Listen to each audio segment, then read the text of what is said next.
Saludos, mi nombre es José Ramón Prieto y, junto a mi compañero Didac Bosch, procederemos a introducir y explicar, en su contexto, un modelo para el análisis de emociones, el modelo OCC, enunciado y nombrado por Ortone, Clore y Collins. ¿Qué son las emociones? Las emociones son increíblemente difíciles de definir. Su complejidad y su carácter subjetivo vuelven a esta tarea en una labor titánica. Por ello, existe una gran cantidad de teorías que tratan de explicarlas. Estas divergen de un modo u otro según la perspectiva que se tomen a la hora de desarrollarse. Sin embargo, la mayor parte de ellas suelen contener tres componentes principales: el componente cognitivo-interpretativo, el somático y el motivacional. Estos tres componentes están siempre interrelacionados y se realimentan entre ellos, y en conjunto con el componente subjetivo, aquel quien padece las emociones, son la base a partir de la cual se fundamenta la mayoría de las teorías de las emociones. De entre estos tres componentes principales, OCC estudia el cognitivo interpretativo. A día de hoy nos vamos acercando más a comprender los secretos de nuestro cerebro. Para ello hemos recorrido un largo camino y se han llevado a cabo grandes cantidades de estudios con diferentes enfoques. Desde los estudios teóricos de la frenología de Franz Joseph Gall a investigaciones empíricas como la estimulación eléctrica de Guillaume Deuchner. Con respecto a las emociones, han existido tres grandes teorías.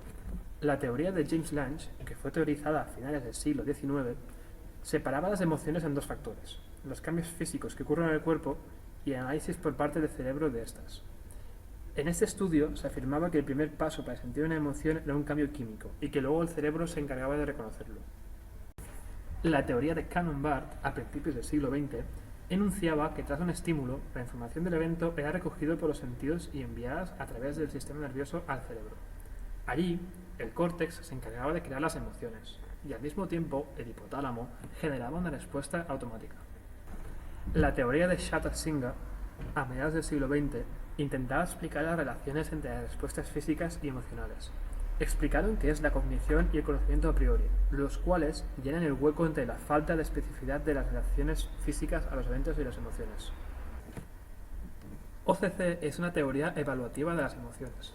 En esta se asume que las emociones surgen a partir de la evaluación cognitiva de situaciones, agentes y objetos existentes del entorno, que, directa o indirectamente, afectan a los objetivos, planes y creencias del individuo. Este modelo agrupa las emociones de tal manera que se pueden representar los conceptos de estas, especificando así 22 categorías emocionales, las cuales incluyen consecuencias de eventos, acciones de agentes y reacción de objetos. Aquí tenemos un ejemplo de 4 categorías disponibles, como la esperanza y el miedo.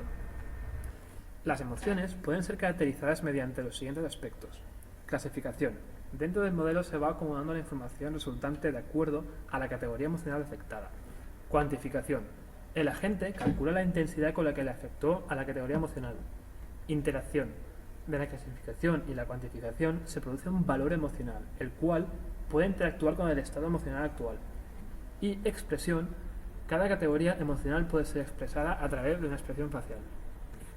La teoría CC propone una estructura jerárquica con una meta y submetas, denominadas metas instrumentales, las cuales son más específicas, normas y actitudes.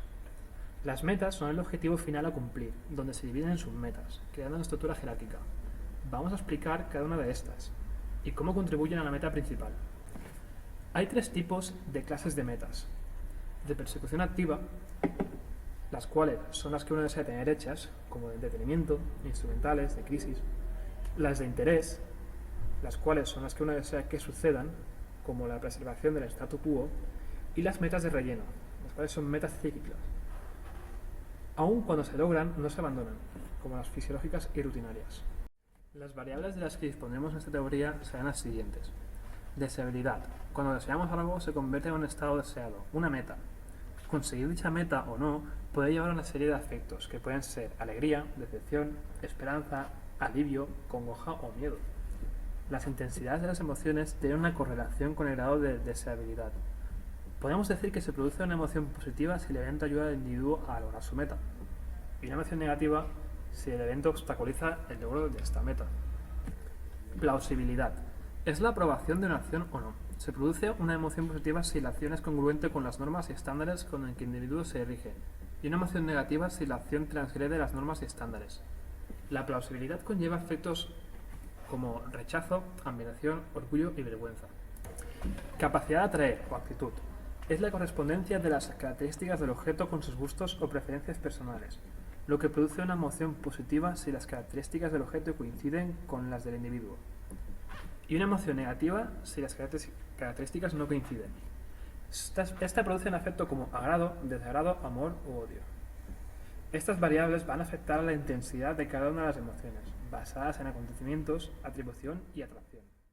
Respecto al proceso de enseñanza y aprendizaje, podemos dividirlo para moderar la enseñanza y aprendizaje de una conducta cognitiva en 3 fases. La primera fase trataría sobre un análisis del dominio, donde nos centraríamos en indicar los conocimientos y habilidades necesarias, necesitando entender previamente algunos modelos mentales, grafos genéticos u otros modelos que podamos usar para enseñar. Tendremos que plantear unos objetivos instruccionales, los cuales nos servirán para representar las subhabilidades y capacidades cognitivas. Estos objetivos representan una guía para la interacción, donde tendremos un conjunto de operaciones dependientes del dominio del tema a aprender, los conceptos de estas operaciones, unos procedimientos y sistemas autorregulatorios para cada uno. En la segunda fase se especifican las tareas que permitirán llevar a cabo pruebas para evaluar el aprendizaje y corregir este si fuera necesario. Finalmente, en la tercera fase se forma una base de conocimientos del dominio, formulándolos mediante técnicas de representación de inteligencia artificial. Hablaremos de 4 variables globales distintas, las cuales modifican la intensidad de las emociones. Sentido de la realidad. Cómo un agente, objeto, interacción o eventos pueden parecernos reales. Si esta variable es lo suficientemente alta, puede tener un efecto significativo. Proximidad. Debido a que en la realidad, una emoción que ocurre más cerca de nosotros tiende a ser más intensa a cuando ocurre lejos, la proximidad pasa a ser una variable a tener en cuenta. Esta refleja la proximidad psicológica del evento o agente que incita a la acción. Esta variable está enlazada fuertemente con el sentido de la realidad. Cualidad de lo inesperado. Nos indica que los eventos inesperados tienen un mayor peso frente a los eventos esperados, ya sea positiva o negativamente. Excitación. Esta variable tiene efectos importantes en procesos cognitivos, debido a que afecta a la importancia subjetiva que atribuye un sujeto a su propia situación emocional. Esta variable puede aumentar rápidamente, tanto por causas emocionales o no, y después disminuir más lentamente. En un experimento en 1974, desarrollado por Zilmani, se demostró que la gente, a partir de la excitación, puede cambiar el resultado inducido por estas tareas, por ejemplo, mediante el ejercicio físico. Como conclusión, hemos comprobado que el modelo CC está a la orden del día, debido a su amplio abanico de posibilidades. Este modelo nos permite extraer unas variables sobre la percepción que recibe el individuo, con las que podremos recorrer las estructuras definidas de metas, cumpliendo una serie de normas y las actitudes que éstas infieren. A partir de este trabajo realizado, somos capaces de desarrollar un sistema que aplique el modelo CC sobre agentes. Para ello se deberían decidir unos objetivos y el alcance, para así poder desplegar un modelo específico que permita simular las emociones humanas de una manera orgánica. Se optaría por el desarrollo de unas emociones básicas y aplicar combinaciones de estas para simular otras más complejas a medida que nos vamos acercando a la meta principal. Por ejemplo, si cumples un objetivo, la emoción de la alegría aumentaría de peso, o en caso contrario, aumentaría la frustración. Tras alcanzar ciertos objetivos, la satisfacción iría en incremento y viceversa con el desengaño. De este modo, las emociones irían escalando, formando otras nuevas más complejas. En la actualidad, el modelo CC es usado por múltiples empresas e instituciones, como por ejemplo diversas entidades en Londres, China y Berlín.